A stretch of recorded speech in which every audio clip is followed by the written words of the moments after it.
So you've landed here today asking questions about your contracts and whether you even have employment contracts in place, whether you wrote something yourself, downloaded something for free online, or even if you had a lawyer write it for you. I just thought I'd go through some tips and tricks and some key items to look at in your contracts. So in the download, you'll get a checklist with all the information that you need to know to save you writing down all these notes. But just to give you a bit of a quick idea of what we've included. So, based on my experience in 15 years as a HR professional and, spending about 4.5 years running an allied health clinic where we have multiple staff, including practitioners and administrative staff, I've got a little bit of I've got a very good understanding of the legislation and the practicalities of contracts, as well as the strategic focus of, what works in reality inside your clinic. Do you even need a written contract is a good question I get asked. Technically, there is no legal obligation to have a written employment contract. You can have a verbal contract, and that technically exists. It's offer and acceptance, it's contract law.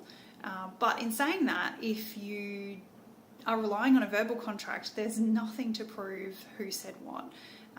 It will not get you out of a lot of sticky situations, and there is a provision in the award that says that you are required to tell someone in writing what their employment classification is, and also to confirm their hours if they're working part-time hours, not full-time or casual.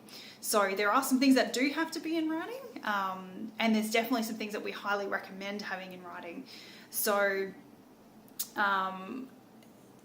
for example, you don't have to have so something like uniforms, you don't have to have something about that in your contract.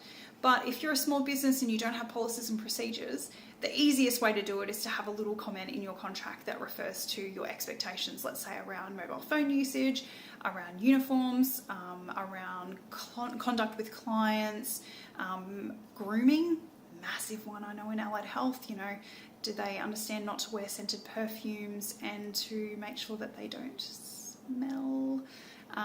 Some people aren't so great on personal hygiene. Sometimes a reminder in there is really useful. Something you can refer back to if you ever have an issue with someone, you need to recommend things to them.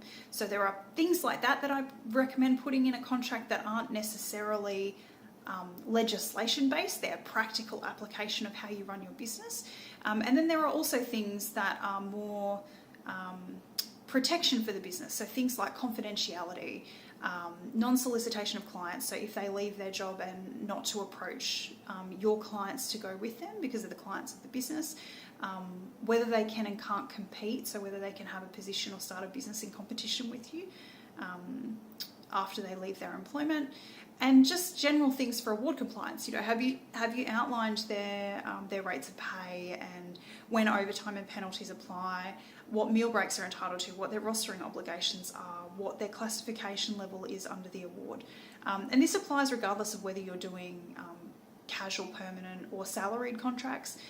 Salaried contracts is also really important to make sure you have set-off provisions so that you're saying that I'm paying you a salary and compensation for all of the wages you would have otherwise been due under the award.